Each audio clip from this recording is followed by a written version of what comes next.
Being a normal boy is a serious liability in today's classroom. Boys tend to be disorganized and restless. Some have even been known to be noisy and hard to manage. Sound like any boy you know? But increasingly, our schools have little patience for what only a couple of decades ago would have been described as boyishness. As psychologist Michael Thompson has aptly observed, girls' behavior is the gold standard in schools. Boys are treated like defective girls.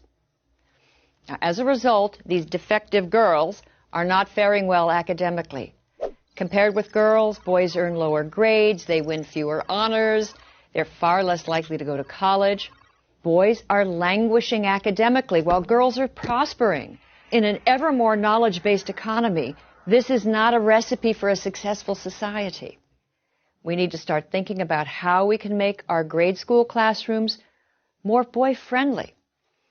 Well, here are 4 reforms that would make a very good start. 1. Turn boys into readers. In all age groups, across all ethnic lines, boys score lower than girls on national reading tests. Good reading skills, need I say, are critical to academic and workplace success.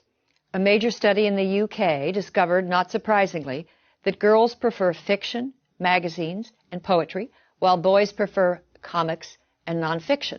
Boys whose eyes glaze over if forced to read Little House on the Prairie may be riveted by the Guinness Book of Records. Cool. Boys will read if given materials that interest them. If you're looking for suggestions for books that have proved irresistible to boys, go to guysread.com. 2. Inspire the male imagination. Celebrated writing instructor Ralph Fletcher contends that too many teachers take what is called the confessional poet as the classroom ideal. Personal narratives full of emotions and self-disclosure. These are stories girls commonly write, and these are prized, whereas action stories describing, say, a skateboard competition or a monster devouring a city, these are not. I recently read about a 3rd grader in Southern California named Justin who loved science fiction, pirates, and battles. Well, an alarmed teacher summoned his parents to school to discuss the picture the 8-year-old had drawn of a sword fight, which included several decapitated heads. The teacher expressed grave concern about Justin's values. The boy's father was astonished, not by his son's drawing, which to him was typical boy stuff, but by the teacher's overwrought and female-centered reaction. If boys are constantly subject to disapproval for their interests and enthusiasms, they're likely to become disengaged and lag further behind.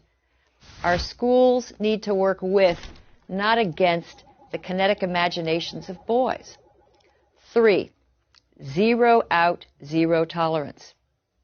Boys are nearly 5 times as likely to be expelled from preschool as girls. And in grades K through 12, boys account for nearly 70% of suspensions. Now, this is often for minor acts of insubordination and sometimes for entirely innocent behavior. Hardly a week goes by without a news story about a young boy running afoul of a school's zero-tolerance policy.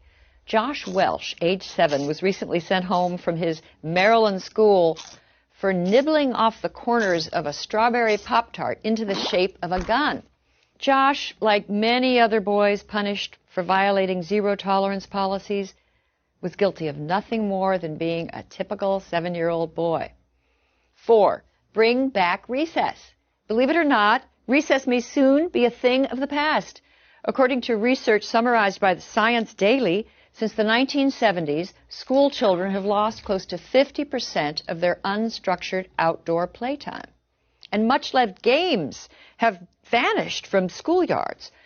In schools throughout the country, games like dodgeball, Red Rover, even tag have all but disappeared. Too damaging to self-esteem or too violent being the usual excuse. One popular classroom guide suggests tug of war be replaced with tug of peace. Boys need to work off their energy. They need to be free to play games they enjoy, and keeping them cooped up and inside all day will not help them learn.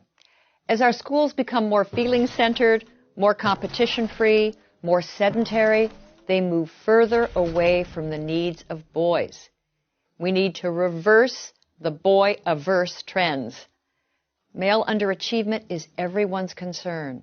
These are our sons. These are the young men with whom our daughters will build a future.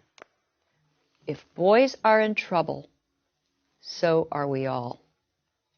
I'm Christina Hoff Sommers at the American Enterprise Institute for Prager University.